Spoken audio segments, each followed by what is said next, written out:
Hey, Steve.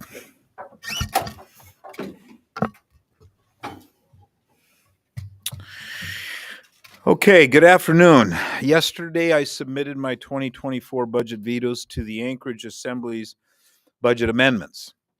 The vetoes include just over $7.8 million in cuts to the Assembly's budget. In October, I submitted my proposed budget that was $12 million beneath the tax cap, meaning the taxpayers would be paying less than they did in prior years.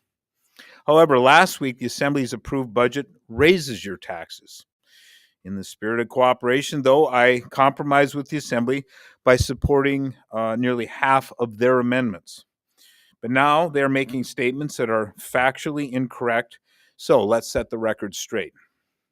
Public safety remains fully funded. Assembly member Zalatel sponsored a budget amendment that moved funding for the mobile crisis team from the alcohol tax, where it is currently funded, to become a permanent budget line item within the Anchorage Fire Department's budget. In doing so, the mobile crisis team would become fully funded by property taxes and not the alcohol tax. I struck the budget reappropriation, but that does not mean that the mobile crisis team will become unfunded. I am an avid supporter of the mobile crisis team, and it will remain fully funded. Secondly, there is a false narrative that I vetoed funding for the mobile intervention team. That is incorrect. Assembly member Zalatel put forth a budget amendment that would move funding for the mobile intervention team from alcohol tax to the Anchorage Police Department, once again increasing the burden on property taxpayers. I do not agree with that change. Funding will remain and should remain within the alcohol tax fund. Mobile intervention team will remain fully funded, and it will remain fully funded from its original funding source, which is the alcohol tax. I've heard many times from constituents that they can no longer afford their property taxes. It is my mission to keep government spending sensible while maintaining essential public safety and social services. Lastly, I want to reiterate that increasing affordable housing has been and remains a top priority of my administration. But we have to make sure that when we use taxpayer dollars, we are using it as efficiently as possible. Last week, I heard the Assembly debate a budget amendment of $3 million that would create a fund to rehabilitate vacant or abandoned properties and achieve rent stabilization. This amendment was subsequently reduced to $500,000, but the Assembly was unable to provide a concrete spending plan for these funds. $500,000 is a lot of money, especially when it's the taxpayers' dollars being spent. Between now and first quarter, when the budget is finalized, it would be helpful if the Assembly would articulate what they plan to do with this taxpayer money, because that has yet to be done. The truth is important, and I appreciate the opportunity to set the record straight. And with that, I'm open to questions. So you reversed the Assembly's reversal, essentially, of the one-time cut from the budget of vacancies across several departments. Mm-hmm. And can you tell me how many vacancies that cut contains? So the cut from the cut? No, your original. Well, we're short roughly budget.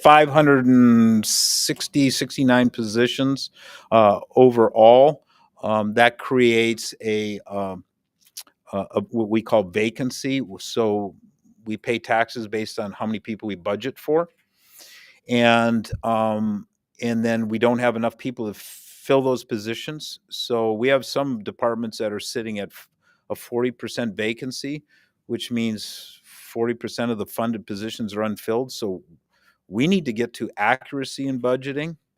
And this is a way of doing that. We simply need to be accurate, and we can't be creating these slush funds that are based on vacancy rate. So to the absolute numbers, to your question, directly. I don't know that number offhand. I think someone here could answer that, maybe.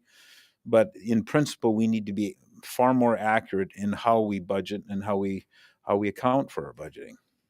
Are there certain positions that are vacant that you are still seeking to staff?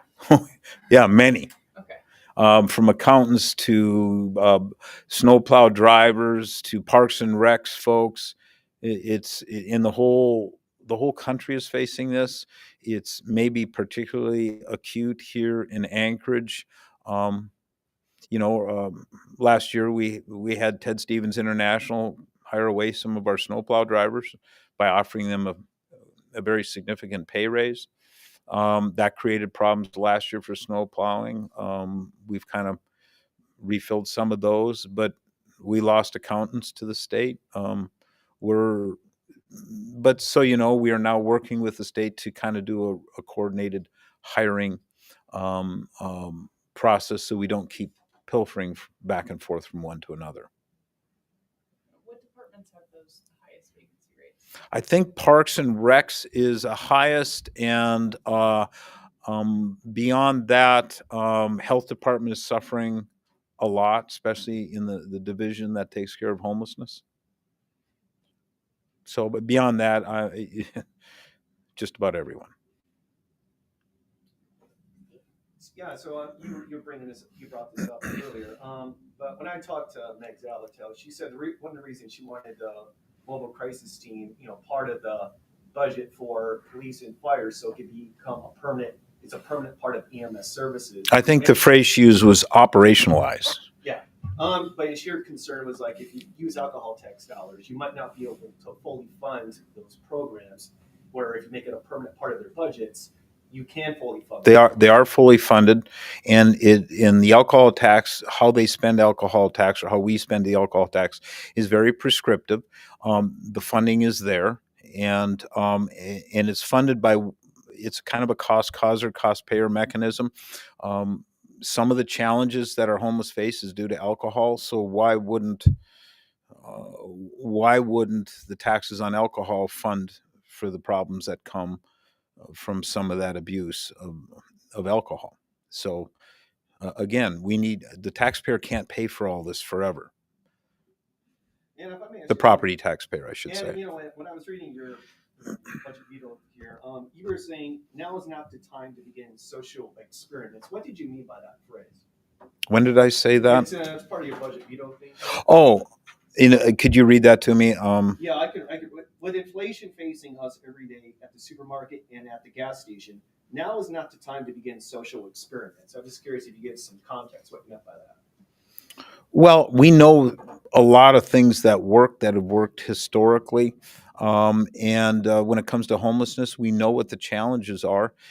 It's drug and alcohol abuse. It's psychiatric problems, and we don't need to spend money for new studies. We know what the problems are, and quite frankly, someone needs to go to bat for the property taxpayer, because they're tired of seeing, quite frankly, homeless living on our streets, in our doorways of our shops, in stores, and we need to get this resolved. We see what's going on in the big cities in California.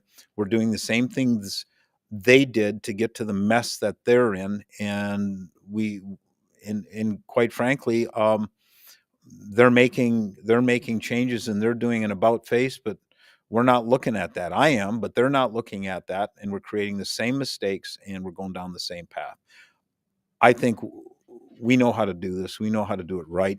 In the last 36 months, we've spent $161 million of homelessness in this city, and we don't even have a permanent shelter to show for it.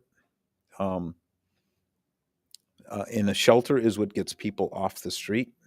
That's how we clean up our streets and do the things that California is now doing.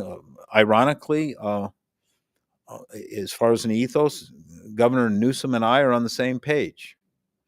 Mayor London Breed and I are on the same page on this, but the Assembly isn't. Yeah, first time here, Matt Buxton with the Alaska Current. taking my question. Basically, can you talk a little bit about just the mechanisms behind continued funding for the mobile crisis team? You know, I'm used to the legislative budget where something gets vetoed, it's not, the funding's not there, it doesn't fall back. Does it fall back here, or how does the mechanism work? I don't know what fallback means. Well, does it revert? How does it? Can you talk about how it's funded if the budget line is vetoed? I'm kind of curious about that mechanism. Well, that I'm MCT, MIT are going to be fully funded. It's the funding source that's in question here. I believe both of those functions, MIT at APD, MCT is at the fire department. I think they should remain fully funded, and the funding source should be where it was originally intended, which was alcohol tax. It's a funding source issue. MCT and MIT are going to be fully funded. I mean, the Assembly and I are in agreement on that. Okay, so It's the funding source that's that question, and that's why we're having this press conference, is to clear the air and saying somehow the narrative got out there that I'm defunding public safety and MIT and MCT. That is simply not the case. So you would support. So if the veto stands, you would take another action to fund it, right? I mean, that you No. support it. Or It is stays with if my vetoes hold, then it will the status quo will remain the status quo. So, I believe part of the Assembly's amendment on specifically the police department's Mhm. mobile intervention team added, maybe, I think it was around 300,000 in funding, to continue, some staff positions that have been funded through a grant, if I recall correctly. I guess OMB director will have to address that, because that's a first I've heard. So. This is Sharon Lefner. She's stage 4. She's our new OMB director. So can everyone hear me? The police amendment of $650,000 has two components to it. About half of the component involves a disagreement about whether the funding source should be funded as it's currently funded, from alcohol tax or from primarily the property taxpayer. The other part of the Assembly's amendment is that the Assembly is proposing to replace what is currently a grant-funded position that is due to lapse with a taxpayer-funded position. And that makes the assumption that a replacement grant won't be found during 2024, which often happens. When grants lapse, what we try to do is, of course, find a replacement grant to cover the position.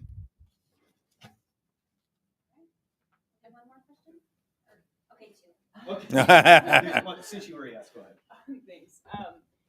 Kind of a follow-up on that. So I know you said you were very supportive of funding a year-round shelter. Mhm. And because alcohol tax can be used for homelessness services, by moving the intervention teams to the budget, would that, the department budgets, would that free up more possible funding sources for a shelter project in the future?